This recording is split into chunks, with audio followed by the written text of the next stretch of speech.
کہ اس میں میاں بیوی کے درمیان رومانوی محبت کو بیان کیا گیا ہے۔ میں اگر ایکسیجیسس کے اصولوں کے مطابق بات کروں تو اس کا جو تھیم ہے وہ میاں بیوی کے درمیان رومانوی محبت۔ اس میں یہ کتاب ہمیں یہ بتاتی ہے کہ جو محبت ہے یہ خدا کا ڈیزائن ہے، خدا نے محبت کو کریٹ کیا ہے، اور جو اس میں محبت ہے اس میں ہماری ہول بینگ شامل ہوتی ہے۔ جو میریڈ لائف ہوتی ہے اس میں پارٹنرز کے درمیان محبت، اس میں ایموشنل لو، اس میں پھر فزیکل انوالومنٹ ہوتی ہے، ریلیشنل یہ ہوتا ہے۔ تو جو رومانوی محبت ہے اس کی پاور کو، یہ کتنی پاورفل ہوتی ہے، آخر میں آپ پڑھیں گے تو لکھا ہے کہ محبت موت کی طرح زبردست ہے۔ تو یہ اس کا تھیم ہے۔ ہمیں جو میاں بیوی کے درمیان ریلیشن ہے اس کو سیلیبریٹ کرنے کے لیے خدا نے کہا ہے، یعنی میاں بیوی کے درمیان جو ریلیشن ہے اس سے خدا ناراض نہیں ہوتا، خدا نے خود یہ کریٹ کیا ہے۔ خدا خوش ہوتا ہے جب میاں بیوی ایک دوسرے کے ساتھ ریلیشن میں شادمان ہوتے ہیں، انجوائے کرتے ہیں اور پوری طرح ایک دوسرے میں انوالو ہوتے ہیں۔ ان کی توجہ کسی تیسرے کی طرف نہیں ہوتی بلکہ ایک دوسرے کو ہی وہ اپنی توجہ کا مرکز بنائے رکھتے ہیں۔ اس کے ساتھ ساتھ میں یہ کہوں گا کہ اس کی تفسیر ہم تشبیہاتی اعتبار سے بھی کر سکتے ہیں۔ یقیناً کیوں میں کہہ سکتا ہوں؟ کیونکہ پالوس نے جو شادی ہے اس کو لیا ہے تاکہ مسیح کی اور کلیسیا کی محبت کو بیان کر سکے۔ زبردست ہے۔ میں جب آپ بات کر رہے تھے تو میں ناظرین کو بھی بتانا چاہوں گا جو بائبل کے طالب علم ہیں، جو بائبل کو پڑھتے ہیں، کہ یہاں پہ جیسے سر نے بھی بتایا ہے کہ یہ مسیح اور کلیسیا کے درمیان جو ہے وہ بتاتی ہے کہ دس از اے لو سٹوری، اور یہودی لوگ یہ مانتے ہیں کہ یہ خدا اور انسان کے درمیان کی کہانی ہے۔ تو سر میرا تیسرا سوال یہ ہے کہ آپ نے تھیم بھی بتا دی اور اس کی ضرورت بھی بتا دی، لیکن تیسرا سوال یہ ہے کہ اس کتاب کا بائبل میں ہونے کا مقصد کیا ہے؟ آپ نے جیسے یہودیوں کی بات کی، ایک یہودی ربی تھا عقیبہ، وہ کہتا تھا کہ یہ جو کتاب ہے سانگ آف سانگز، یہ ہولی آف ہولی پلیس ہے، ہولیسٹ پلیس ہے، یعنی یہ پاک ترین مقام ہے۔ اس کو جب تم پڑھتے ہو تو خدا کے ساتھ آپ ایسے ریلم میں انٹر ہو جاتے ہو جو پاک ترین مقام ہوتا ہے۔ تو سب سے پہلے آپ جنرلی دیکھیں کہ بائبل کی تمام کتب کا مقصد یہ ہے کہ ہمارا خدا کے ساتھ ریلیشن مضبوط ہو۔ اگر میاں بیوی کے لیے بھی یہ کتاب لکھی گئی ہے، میاں بیوی اگر شادی کو ایک تحفہ سمجھ کر، اس ریلیشن کو، اس عہد کو، کووننٹ کو ایک تحفہ سمجھ کر خدا کو عزت اور جلال دیتے ہیں، خدا کی شکر گزاری کرتے ہیں، اس کو آنر دیتے ہیں، تو اس کتاب کا مقصد پورا ہوتا ہے۔ آپ دیکھیں کئی بار شادی میں جو جوڑے ہوتے ہیں 3-4 سال بعد ان میں جو رومانوی جذبہ ہوتا ہے وہ ختم ہونا شروع ہو جاتا ہے۔ آپ تو میریڈ نہیں ہیں، آپ تو اس کو ویسے نہیں سمجھ پائیں گے، لیکن جو میریڈ لوگ ہمیں سن رہے ہیں وہ اس بات کو سمجھ پائیں گے۔ تو یہ کتاب ہیلپ کرتی ہے کہ آپ جو رومانٹک لو ہے میاں بیوی کے درمیان وہ کیسے تازہ رہے، کیسے فوکسڈ رہے اور ان کی توجہ کسی اور کی طرف نہ جائے۔ جب اپنے پارٹنر میں دلچسپی نہیں رہتی تو پھر اس کا آؤٹ کم اکثر یہی نکلتا ہے، تو ایسے خدا کو جلال نہیں ملے گا۔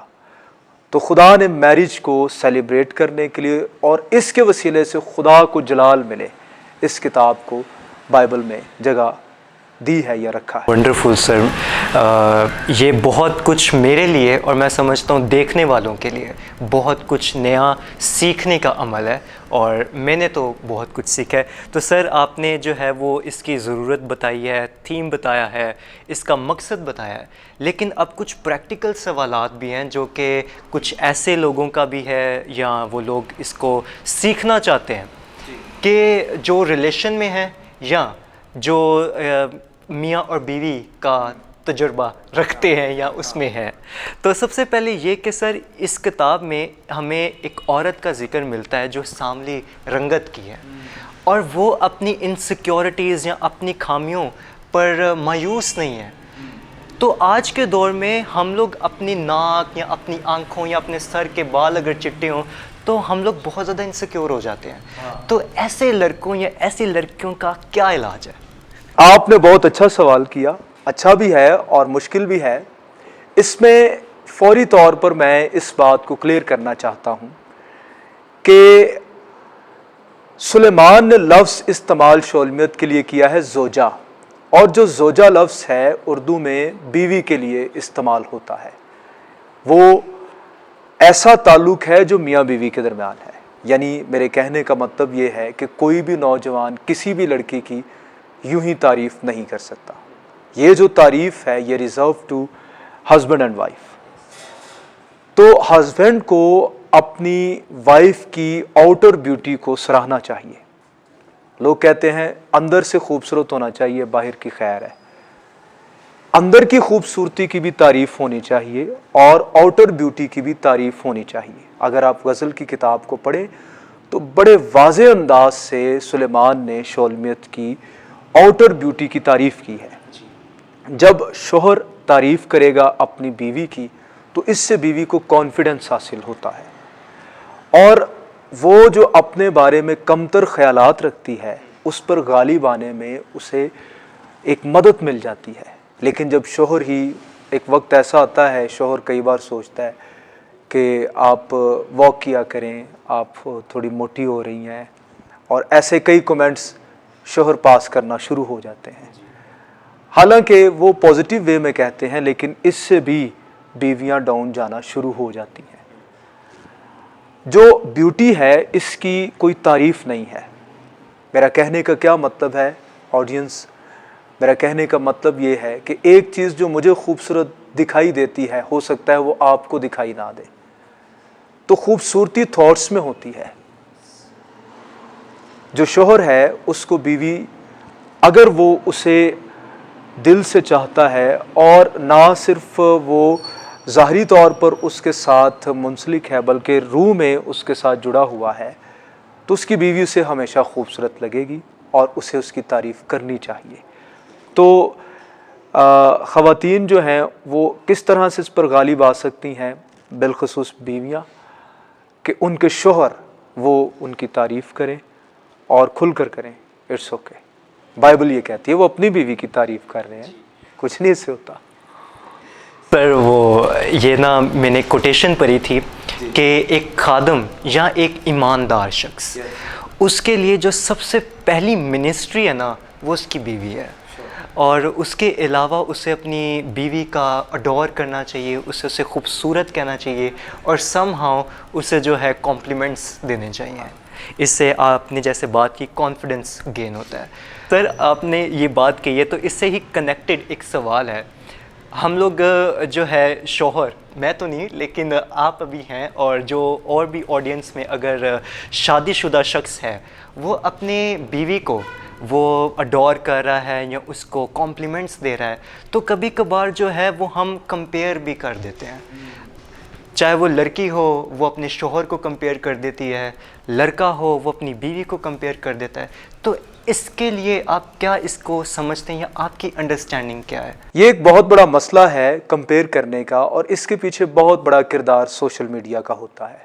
جب اسکرولنگ کی جاتی ہے ٹک ٹاک پر، سلیبریٹیز کو فیس بک پر، یوٹیوب پر، موویز میں دیکھا جاتا ہے، تو پھر ان کو دیکھ کر شوہر جو ہوتے ہیں وہ اپنی بیویوں کو کمپیئر کرتے ہیں، بیویاں بھی ایسے ہی کرتی ہیں. لیکن میں بتانا چاہتا ہوں کہ ان کا پورا دھیان اپنے اوپر ہی ہوتا ہے. وہ ریئل کیمرے کے سامنے نہیں ہوتے، انہوں نے میک اپ کیا ہوتا ہے، پلاسٹک سرجری کا سہارا لیا ہوتا ہے، بہت ساری چیزیں.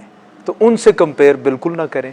یہ ڈس سیٹسفیکشن شادی میں چیز لاتی ہے. Thank you so much Joel, آپ نے ہمیں جوائن کیا. اگر ابھی بھی اس کتاب کے حوالے سے آپ کے سوالات ہوں تو آپ ضرور ہمارے ساتھ کریں.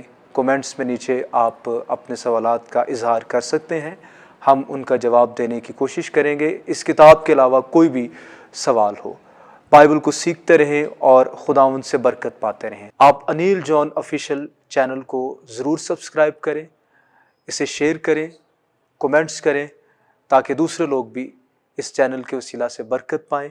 God bless you.